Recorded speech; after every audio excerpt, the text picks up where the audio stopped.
ఈరోజు వార్తల్లోని ముఖ్యాంశాలు. అనంతపురం జిల్లా మడకశిరలో 2,400 కోట్ల పెట్టుబడులు పెట్టడానికి భారత్ ఫోర్జ్ అనుబంధ సంస్థ ప్రభుత్వానికి ప్రతిపాదనలు పంపింది. జిల్లాల స్థూల ఉత్పత్తిలో విశాఖ జిల్లా మొదటి స్థానంలో, చివరి స్థానంలో అల్లూరు జిల్లా ఉన్నట్లు directorate of economics and statistics వెల్లడించింది. భారత్లో వ్యవసాయంలోనే ఉద్యోగాలు చేసే వారి సంఖ్య సగటున 46.1% ఉండగా, ఛత్తీస్గఢ్లో ఎక్కువగా 63.8%గా, అత్యల్పంగా కేరళలో 27%గా, ఆంధ్రప్రదేశ్లో జాతీయ సగటు కంటే కాస్త ఎక్కువగా ఉన్నారు. గగనతల రక్షణ వ్యవస్థలకు చిక్కకుండా అత్యధిక వేగంతో దూసుకెళ్లి శత్రువుల స్థావరాలను ధ్వంసం చేయగల హైపర్సోనిక్ క్షిపణిని విజయవంతంగా పరీక్షించారు. ఆమ్ ఆద్మీ పార్టీకి రవాణా శాఖ మంత్రి కైలాష్ గెహ్లోట్ రాజీనామా చేశారు.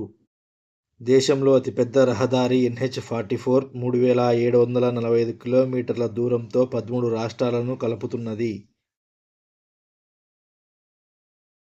ప్రధాని నరేంద్ర మోదీని నైజీరియా ప్రభుత్వం తమ దేశ 2వ అత్యున్నత పురస్కారం the grand commander of the order of నైజర్తో సత్కరించింది.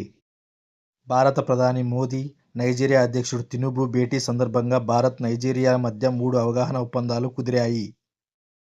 అమెరికా ఇంధన శాఖ మంత్రిగా క్రిస్ రైట్ను ట్రంప్ నియమించారు. విశ్వసుందరి 2024 పోటీలో డెన్మార్క్ యువతి విక్టోరియా కెజార్ హెల్విగ్ విజేతగా నిలిచింది. వరల్డ్ ఇండోర్ ఆర్చరీ సిరీస్ టోర్నమెంటులో వన్నెం జ్యోతి సురేఖ స్వర్ణం సాధించింది.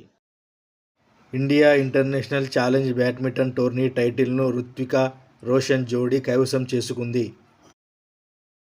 న్యూజిలాండ్, శ్రీలంక మధ్య జరుగుతున్న వన్డే సిరీస్లో శ్రీలంక వన్డే సిరీస్ను కైవసం చేసుకుంది.